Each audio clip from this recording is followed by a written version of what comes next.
Guys, কত দামি দামি খেলনা, কোনো খেলনা দিয়ে খেলবে না।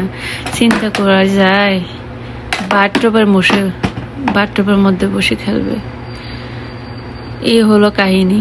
ওই যে খেলনা দেখেন গোডাউন আরও তো আছে, আমি সব ঢুকায় রাখছি, কারণ এদিকে সেদিকে চুরাচুরি করে, বিরক্ত লাগে এগুলো উঠেতে এখানে কোনো হেল্পিং হ্যান্ড নাই। তো যেগুলো দিয়ে খেলা করে সেগুলো দিয়ে। তারপরে বাইরের জিনিস হলো আমার কিচেনের স্প্যাচুলার, তার পিডার ওয়াশ করা ব্রাশ, তারপরে হলো যাই প্লেট, খোড়া বাড়ি, হাঁড়ি পাতিল, যত কিছু আছে মানে কিচেনের জিনিস, আমি ওগুলো দিয়ে খেলাধুলা করে না। আর শুধু ফেভারিটের মধ্যে হলো এই স্কুল বাসে ফিরতে এটা দরজা টরজা সব মানে ভেঙে চলে শেষ। তারপর আচ্ছা আছে, এটা খুব পছন্দের জিনিস। আর হলো সবসময় দেখবেন এগুলোই তার খেলনা। আজ দুদিন থেকে সে পছন্দ করছে এটার মধ্যে বসবে, না হলে তারা কোনো রকমের নিচে ছাড়া যায় না, সে আমার কোলে থাকে।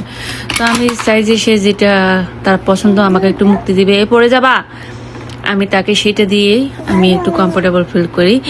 সো এই পড়ে যাবে, তুমি পড়ে যাবে। আমি পিছনে একটা পিলো দিয়েছিলাম, বাট বেশ সুন্দর করে সে মার্শাল্লাহ খেলতেছে লাস্ট 30 মিনিট ধরে। সো এই হলো কাহিনী। আমাদের সময় আমরা এত সুন্দর সুন্দর খেলনাগুলো পাইনি। আর বাচ্চাদেরকে এখন আমরা কত দামি দামি টয় দিই, তাদের সেগুলো ভালো লাগে না। আমরা যেগুলো দিয়ে খেলাধুলা করে আসছি তারা সেগুলো দিয়ে খেলাধুলা করবে। আমরা কত হা করে তাকায় থাকতাম একটু দামি দামি খেলনা দেখলে, কিন্তু বাপ মা তো তখন কিনে দিত না। আর এখনকার যুগে বাচ্চাদেরকে কত দামি দামি টয় দিই, সেগুলো তো পাত্তাই নাই। কিচেনের বাসার এটা সেটা, মাদের মেকআপ, জামা কাপড়, হাঁড়ি পাতিল, মানি, কোথায় কি আছে সব বাই করবে। এই তুই পড়ে যাবি, তুমি পড়ে যাবা তো, ভিতরে বসে বসে খেলা করো।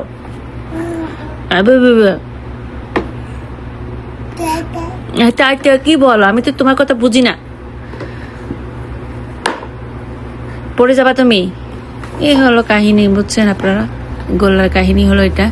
তার বড় ভাইও সেম ছিল, আমার কিচেনের হাঁড়ি পাতিল সব সে এগুলো দিয়ে খেলাধুলা করতো, তার খেলনা দিয়ে খেলাধুলা করতো না। তবে আয়ান আবার যখন 1 ইয়ার হয়ে গেছে, সে আবার তার খেলাধুলা নিয়ে খুব মনোযোগ ছিল। এটা আবার সেটা না, তার খেলাধুলা হয়েছে আমি আর আমার জিনিসপত্র, আমার হাঁড়ি পাতিল, আমার কিচেনের জিনিসপত্র। তার চোখের মনি, তার বাইরেও চোখের মনি ছিলাম, তবে এত মনি ছিলাম না ওর মতো। এইটা তো হয়েছে বা বা করে কান্না করা শুরু করবে, এমন কান্না করবে মানে আমি তার চোখের আড়ালে হইতে পারি না। এ হলো কাহিনী আর কি। দেখেন বাথটবটা আমি কি করছি, এই বাথটবটা আমি ফেলাই দেবো, একদম নতুন বাথটব, ইউজ করা হয়নি। খামাখা সে শাওয়ার করার সময় তারা এটাতে দিই না, ঝটপট উঠে নিয়ে আসি, ঠান্ডা তো সহজ। আমি গত 2 দিন আগে এটা পালা দিতে চাইছিলাম, কিন্তু কি হয়েছে, সে এত পছন্দ, সে টান দিয়ে ধরে রাখছে। তারপর আমি ভাবছি যে না, তার মনে এটা পছন্দ। যখন 1-2 বার শাওয়ার করেছি না তারে, তখন দেখলাম যে না, সে খুশি, বাট অনেক কান্নাকাটি করে, ভয় পায়। পরে আমি চিন্তা করছি ঠিক আছে, সে যেহেতু এত খুশি, তাহলে আমি তারে এটাতে এখন বসায় রাখি, কয়দিন খেলা করো। কিন্তু আমি এটা সত্যি কথা, আমি এটা বাইরে পালা দিয়েছিলাম, বাসার ডোরের বাইরে। পরে আমি নিচে যাওয়ার সময় নিয়ে যাব, কিন্তু আমি পরে আবার ভিতরে ঢুকে নিয়ে আসছি। সে দেখে খুব পছন্দ করতেছে, আজকে 2 দিন থেকে খেলতেছে। যেহেতু বাথরুম একদম ব্লক হয়ে আছে, এত বড় বাথরুম দিয়ে খামাখা গোসল করা হয় না তার। আমি তার শুধু জাস্ট তার বাবা ধরে রাখে, আমি একটু পানি দিয়ে নিয়ে আসি, কারণ এখন ওভাবে একদম নিজের মতো করে বাথটবে ছেড়ে দিয়ে পানি দিয়ে নিজে নিজে গোসল করবে, ওরকম সময় হয়ও নেই, হবেও না, কারণ ঠান্ডা ধরে যায়, সর্দি কাশি। বাবা অত মজা করতে হবে না, সর্দি কাশি জ্বর হলে এগুলো নিয়ে ফেস করতে হবে, সারা রাত বসে থাকতে হবে না আমার। Excuse me, sorry. সো সবাই ভালো থাকবেন। ওই যে দেখেন বাথটবের সিটু দিয়ে হাত ঢুকায় দেখতেছে, এখান দিয়ে আবার কিছু ঢুকানো যায় নাকি, খুলে ফেলছে, যেখান দিয়ে পানি আউট করা হয়।